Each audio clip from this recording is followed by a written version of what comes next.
middle school, I was having kind of a rough go there for a little bit. I was kind of estranged from my father. He was a major in the Army. He wasn't around very much. But I know, just hold on, it's a long story.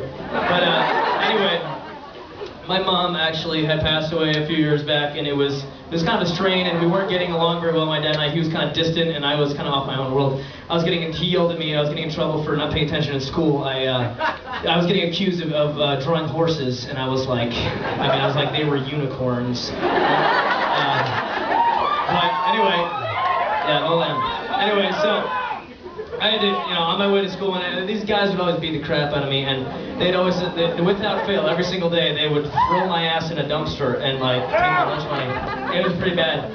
But one day, I was hiding from these guys, and I stopped by this bookstore. I hid, in the bookstore, and they ran by. They missed me. And the guy was like, "Get out of here! No books for you!" And I was like, no, I know books. He's like, "The small rectangular objects called books." And I was like, "Okay, yeah, I know what books are. I know lots of books. 1,000 Leagues Under the Sea. I know Tarzan. I listed all the books that I knew." And he was like, "They don't make no beep beep beeps." Because I was like, "I don't just play video games. I read books too, asshole."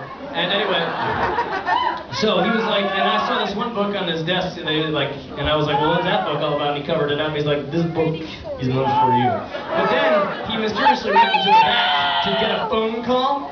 And he left it sitting out, and I was like, "Well, fuck that, I'm gonna see what's in that book." And so I grabbed the shit, put it in my backpack, went to school, got there, saw there was a math test. All I said, looked at the window, I go, "Math test. Oh no," because I don't do well on math tests. Anyway, and so I ran and I hid upstairs in the attic, and I started reading this book. And it was a trippy-ass story, let me tell you. There's some wacky shit going on, whatever. I ended up staying there all day eating, I ate like an apple as a snack. I started to really bond with the main character. I really got into the story, crazy into the story real hard.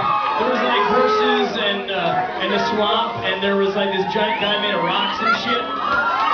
Anyway, it was about this place, and everything was going bad. It was getting swallowed up by this lack of stuff. And I forget what it was called, but it was a vacuum of some sort. I don't remember what it was called. But anyway, turns out I end up having to I get it really deep into the story, and then by the end of the day, it turns out that I'm actually somehow inextricably linked with this fictional character. And then by the end, it turns out that there's this empress, apparently, who looks a lot like a kid. Actually, I think she's a kid-like empress in some way. And anyhow, I end up getting sort of linked to this main character. All of a sudden, I start hearing voices and shit, and it starts getting creepy in that attic.